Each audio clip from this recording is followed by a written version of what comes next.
So I just wanted to make this short video to kind of discuss the Pluto going into Aquarius. It's been in Aquarius, but it's been going back into Capricorn since 2023. But come November the 16th, it will go completely into Aquarius, meaning that Pluto will go completely into Aquarius and won't go back into Capricorn. So when this happens, it will signify as a change in the collective consciousness. And what this means is that it'll bring about like new themes into our life, essentially, on both an individual and a collective level. And Aquarius represents freedom, technological innovation, collective consciousness, a concentration more on science and analysis.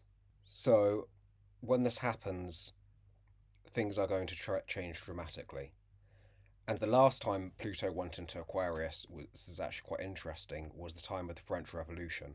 So we could see another revolution happening. How or what form this revolution will take, I think, will be very different from the revolutions of the past. And I think it's going to be more global than just in one place. And I think it's going to be less physical as well. I think it's going to be more of a spiritual revolution and a revolution of the mind. Now, we've been through Pluto in Capricorn for since 2008, and you saw in that time, you saw the financial crashes, you saw people being very much more focused on material gain uh, and their own ambitions.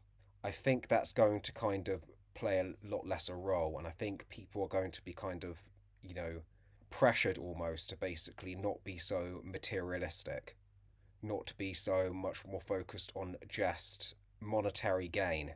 And I think that basically we're going to have to look beyond things like just economic problems. It's going to basically, you know, rise to the fact that there's actually the problems go beyond more than anything material, so to speak. It's more of a far more like deeper level, and this could like make people change on the collective level.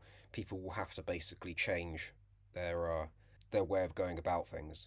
I think also for us who have been, you know, working on our own like or expanding our own consciousness for a while, or going on that process, like you individuals who are watching this channel, I think we will be viewing things from more of a 5D perspective, because I think there is an ascension to 5D what's currently happening now. And when I mean ascension, I'm not talking about leaving your physical bodies. That's not really how ascension works.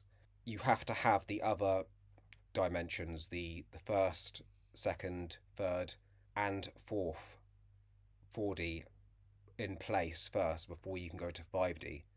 So it doesn't mean that you're going to leave the 3D world. The 3D world is just the world of the five senses. The 4D world is the world of the astral. And so the 5D world will be moving up higher than that. And it's very important now with like, you know, all this drama and confusion about like, you know, what's going on in the world, but also about the current US election, which, you know, doesn't just, you know, that's not just a big thing in the United States. That's, you know, a big thing all over the world, but especially all over the Western world. So everyone is just focused on that right now.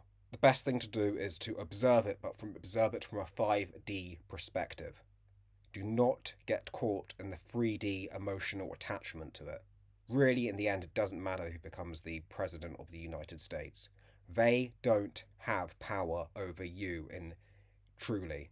They have the illusion that they have power over you, but they don't really have power over you. Do you really think they have your power over your infinite soul? No, they don't. And that's how what the perspective we have to look at this from. Now, I in my astrological natal chart, meaning in my soul templating, I have Aquarius in my north node. So I think I play somewhat of a role in all of, you know, this in terms of bringing forth Aquarian consciousness in this age. And I think people say we've going now into the age of Aquarius. I'm not sure about that. I think we've been in the age of Aquarius for a while.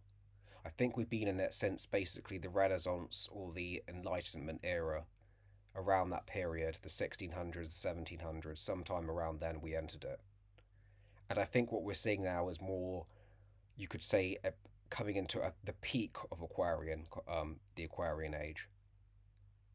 And it's evident right around you, this focus on technological advancement, on science, on, there's been countless revolutions since basically the French Revolution onwards.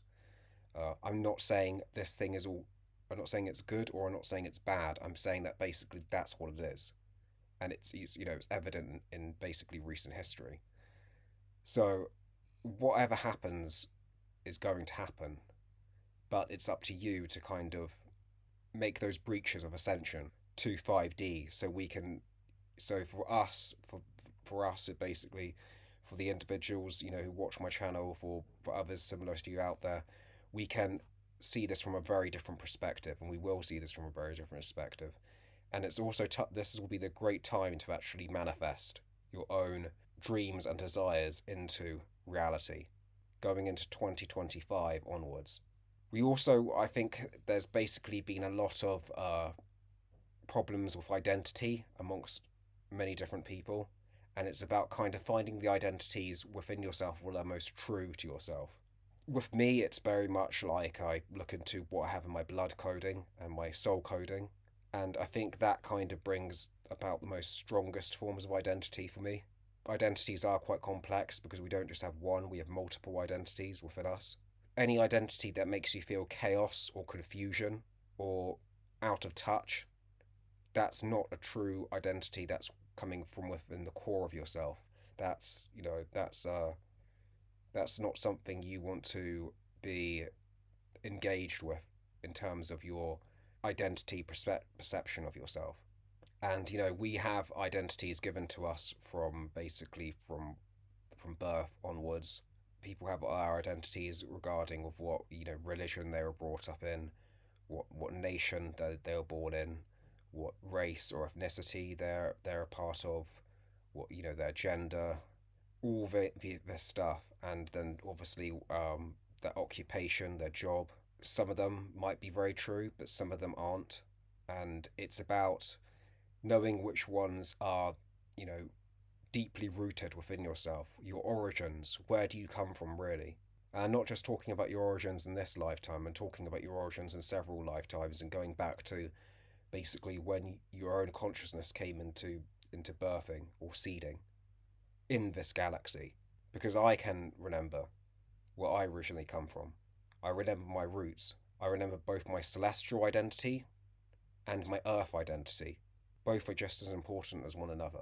And it's about getting back in touch with that, which is highly important. And I think when you get back in touch with that, it's way more easier to kind of find your collective tribe to be a part of. Some of us are even struggling now to kind of find that. That maybe that the people we do feel are part of our tribe don't, are very far away proximity to us. So, some might live in other countries, but it's about feeling that it's about that feeling of you're a part of something greater than just your individual self. And yes, you do have to take care of yourself. I'm someone who's quite a hermit myself. I like to be left alone a lot of the time. I don't like to have to you know join in with the collective 24/7.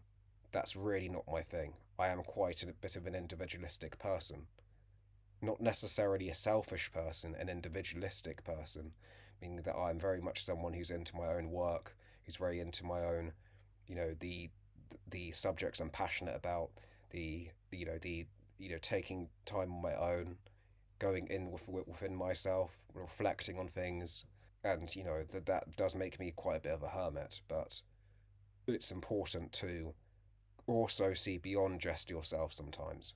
But remember that all is within you, so you need to go deep within yourself first before you can know that what's external is also a part of you.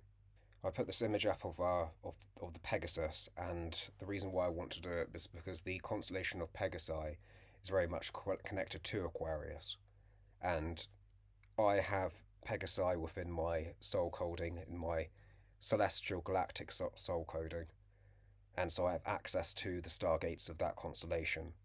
And the Pegasi is very much they're very much about they're very much freedom fighters of the galaxy. If you want to put it that way, they are here to basically bring true liberation. And so we could be very much walking into a time of freedom, of great freedom. And as someone who does value freedom, we can see right at the moment that the governments are becoming more tyrannical, they're becoming more authoritarian. However, things can change very quickly and it could go 180 degrees. What I've been seeing for the last couple of years since 2020 is there is some sort of mass awakening happening. It may not look like it, and it does, and the majority, yes, they are still quite on a low level of understanding what we know, but they are getting there slowly. You could say that the systems of what you could call domination and control could very well disintegrate sometime in the future. That's what I've got to say about that for now. I hope you fare well, and until next time, Hails.